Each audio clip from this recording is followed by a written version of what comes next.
എൻ.ഐ.എ arrest ചെയ്ത മുംബൈ ഭീകരാക്രമണ കേസിലെ പ്രതി തഹാവൂർ റാണയെ പാട്യാല ഹൗസ് കോടതിയിലെത്തിച്ചു. ബുള്ളറ്റ് പ്രൂഫ് വാഹനത്തിലാണ് റാണയെ കോടതിയിലെത്തിച്ചത്. എൻ.ഐ.എ അഭിഭാഷകരും കോടതിയിലെത്തി. ജോയ്സ് ഡാനിയലാണ് വിവരങ്ങളുമായി ചേരുന്നത്. ജോയ്സ്, നേരത്തെ മാധ്യമപ്രവർത്തകർ ഉൾപ്പെടെയുള്ള ആളുകളിൽ നിന്ന് മറച്ചുകൊണ്ടായിരുന്നു അദ്ദേഹത്തെ ആശുപത്രിയിൽ നിന്ന് പുറത്തേക്ക് എത്തിച്ചിട്ടുണ്ടായിരുന്നത്. പ്രത്യേക അന്വേഷണ സംഘം ആ രീതിയിലുള്ളൊരു ക്രമീകരണമാണ് ഒരുക്കിയിട്ടുണ്ടായിരുന്നത്. ഇപ്പോൾ കോടതിയിലെത്തിച്ചു എന്നുള്ളതാണ് ഏറ്റവും പുതിയ വിവരങ്ങൾ. മറ്റു വിശദാംശങ്ങൾ എന്തൊക്കെയാണ്?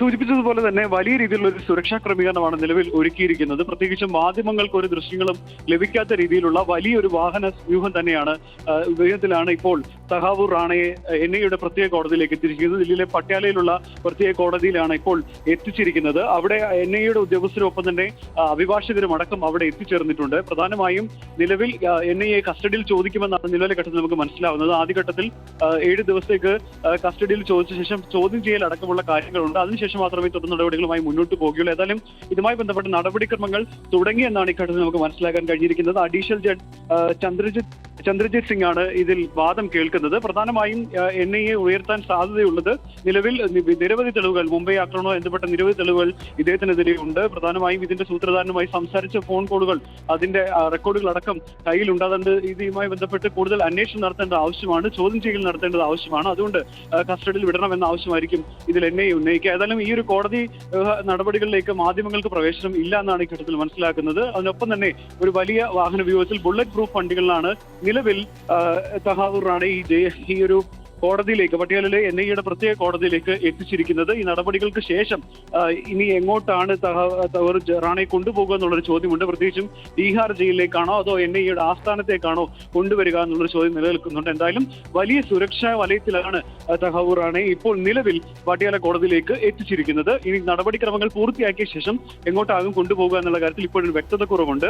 സ്വാഭാവികമായും എൻ.ഐ.എയുടെ കസ്റ്റഡിയിൽ വിടാനാണ് നിലവിലെ സാഹചര്യത്തിൽ സാധ്യത കാണുന്നത്. ഏതായാലും ആ ഒരു വാദം പൂർത്തിയായ ശേഷം അക്കാര്യത്തിൽ കുറച്ച് വ്യക്തത വരും. എവിടേക്കാണ് കൊണ്ടുപോകുന്നത് എന്നുള്ളൊരു കാര്യത്തിൽ വ്യക്തത വന്നിട്ടില്ല. എന്തായാലും മുംബൈ ഭീകരാക്രമണത്തിന്റെ മുഖ്യ സൂത്രധാരൻ എന്ന് പറയാകുന്ന തഹാവൂർ റാണയെ ഇന്ത്യയിൽ എത്തിച്ച് അറസ്റ്റ് രേഖപ്പെടുത്തിയതിന് പിന്നാലെയാണ് ഇപ്പോൾ പട്യാല ഹൗസ് കോടതിയിൽ ഹാജരാക്കിയത്. എന്തായാലും നേരത്തെ തന്നെ അറിയിച്ച പ്രകാരമാണ് ഡൽഹിയിലെ ലീഗൽ സർവീസ് അതോറിറ്റി ഒരു അഭിഭാഷകരെ ഇദ്ദേഹത്തിന് വേണ്ടി നിശ്ചയിച്ചിട്ടുണ്ടായിരുന്നു. സച്ചിൻ ദേവ് ആയിരിക്കും ഇയാൾക്ക് വേണ്ടി ഹാജരാവുക എന്ന് നേരത്തെ തന്നെ സൂചനകളുണ്ടായിരുന്നു. അക്കാര്യത്തിൽ സ്ഥിരീകരണമായോ മറ്റേതെങ്കിലും തരത്തിലുള്ള വിശദാംശങ്ങൾ ഇതുമായി ബന്ധപ്പെട്ട് ലഭ്യമാകുന്നുണ്ടോ ജോയ്സ്? നിലവിൽ കൂടുതൽ വിശദാംശങ്ങൾ ലഭ്യമല്ല. പ്രത്യേകിച്ചും മാധ്യമപ്രവർത്തകർക്ക് കോടതിയുടെ അകത്തേക്ക് കയറുന്നതിൽ വിലക്കുണ്ടെന്നാണ് ഇക്കാര്യത്തിൽ മനസ്സിലാകുന്നത്. ഏതായാലും നിലവിൽ നമുക്ക് ലഭ്യമാകുന്ന വിവരങ്ങൾ അനുസരിച്ച് എൻ.ഐ.എ ഈ ഇദ്ദേഹത്തെ കസ്റ്റഡിയിൽ കിട്ടാനുള്ള നീക്കങ്ങൾ നടത്തിയിട്ടുണ്ട്. പ്രത്യേകിച്ചും തെളിവെടുപ്പ് നടത്തണം, പ്രധാനമായും ചോദ്യം ചെയ്യൽ അടക്കമുള്ള കാര്യങ്ങളുണ്ട്. അതിനു വേണ്ടിയിട്ട് കസ്റ്റഡിയിൽ വേണമെന്ന ആവശ്യമാണ് എൻ.ഐ മുന്നോട്ട് വെച്ചതെന്നാണ് ഈ ഘട്ടത്തിൽ നമുക്ക് മനസ്സിലാക്കുന്നത്. അഡീഷണൽ ജഡ്ജ് ചന്ദ്രജിത് സിംഗ് ആണ് ഇതിൽ കേസിൽ കൃത്യമായി വാദം കേൾക്കൊണ്ടിരിക്കുന്നത്. എൻ.ഐയുടെ അഭിഭാഷകരും ഒപ്പം തന്നെ ഇപ്പോൾ പറഞ്ഞതുപോലെ സച്ചിൻ ദേവ്, പ്രതിക്ക് വേണ്ടിയിട്ട് സച്ചിൻ ദേവ് അഭിഭാഷകനാണ് ഇപ്പോൾ ഇതിൽ ഹാജരായിരിക്കുന്നതാണ് ഇഘട്ടത്തിൽ നമുക്ക് മനസ്സിലാക്കാൻ കഴിഞ്ഞിരിക്കുന്നത്. പക്ഷേ സഭയ്ക്ക് എന്താണ് ഈ ഒരു കോർട്ടിനുള്ളിൽ നടക്കുന്ന കാര്യത്തിൽ നമുക്കൊരു വ്യക്തത കുറവുണ്ട്. ഏതായാലും അല്പസമയത്തിനകം തന്നെ ഈ കോടതി വ്യവഹാരം എന്താണ് സംഭവിച്ചതെന്നുള്ള കാര്യത്തിൽ നമുക്കൊരു വ്യക്തത വരുത്താൻ കഴിയുമെന്നാണ് ഇപ്പോൾ നിലവിൽ നമ്മൾ പ്രതീക്ഷിക്കുന്നത്. എന്തായാലും ഡൽഹിയിൽ പഴുതടച്ച സുരക്ഷയാണ് ഏർപ്പെടുത്തിയിരിക്കുന്നത് എന്നുള്ളതിൽ സംശയമില്ല. കോടതി നടപടികൾ പൂർത്തിയാക്കിയതിനു ശേഷമേ എൻ.ഐ.എ ആസ്ഥാനത്തെത്തിക്കുമോ അതോ ജയിലിലേക്ക് മാറ്റുമോ എന്നുള്ള കാര്യത്തിൽ ഒരു വ്യക്തത വരുത്താനാകൂ. എന്തായാലും പാട്യാല ഹൗസ് കോടതിയിൽ ഹാജരാക്കിയിട്ടുണ്ട്. ജോയ്സ് ആണ് ഡൽഹിയിൽ നിന്ന് വിവരങ്ങൾ നൽകിയത്.